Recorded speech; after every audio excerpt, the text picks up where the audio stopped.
আপনি যখন ফানার মোকামে চলে যাবেন আপনাকে ফ্যাক্টরির চাবি দিয়ে দেওয়া হবে। অমুকের 20 বছর ধরে ফোলা হইতেছে না, আরবি, আপনারা তো জানেন এগুলো সহিহ বর্ণনা। আরবি এসে বলে গৌসুল আজম আব্দুল কাদের জিলানী রহমতুল্লাহ আলাইহি একটা ফোলা দেন। এটা কি ফোলার দোকান পাইছো নাকি তুই ফোলা দেব? আমি তোর নসিব দেখতেই, তোর নসিবে কোনো ফোলা নেই, যা। কয় নসিবে ফোলা নেই আমি তো জানি, থাকলে তো চলে আসতো। তো নাই বিজয় তো আপনার কাছে আইলাম। তখন শেখ সুলতান সৈয়দ আব্দুল কাদের জিলানী রহমতুল্লাহ আলাইহি ওই আরবিকে পিছনে নিয়ে কোমর লগে বসা, আমার কোমর, আমার তকদিরে 25 জন পোলা আছে, এখান থেকে একজন তুলে দিয়ে দিলাম, তার নাম দেবী মহিনুদ্দিন। ওই ব্যক্তি হলো মহিনুদ্দিন ইবনুল আরবি।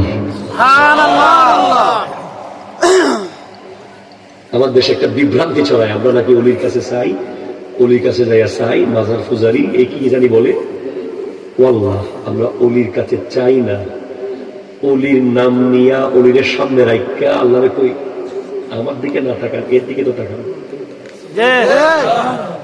কথা ঠিক কিনা জোরে বলেন না? ওনার দিকে তাকিয়ে তো দিবেন, উনি তো আপনার রাজি করছে, আমি এটা করতে পারিনি, দেন। তখনই আল্লাহ দিয়ে দেয়। তুমি ডাইরেক্ট গেলে কি যমুনাতে ডুবতে পারবা?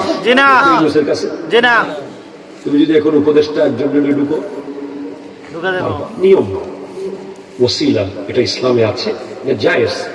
ভাই আপনাদের লোকে অনেক মজা লাগতেছে কথা বলতে। আসলে ইনশাআল্লাহ আমার আসলে চট্টগ্রাম চলে যেতে হবে, সকালে অনেক গুরুত্বপূর্ণ দায়িত্ব আছে।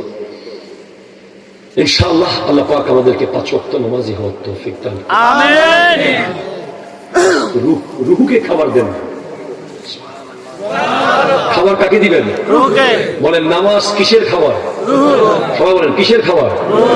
রোজা, হজ, যাকাত, জিকির, দুরুদ, সালাম, সাদাকা, সুদ। আল্লাহ আমাদেরকে রুহের খাবার দেওয়ার তৌফিক দান করুন। আমিন। নফসের খাবার থেকে আমাদেরকে রক্ষা করুক।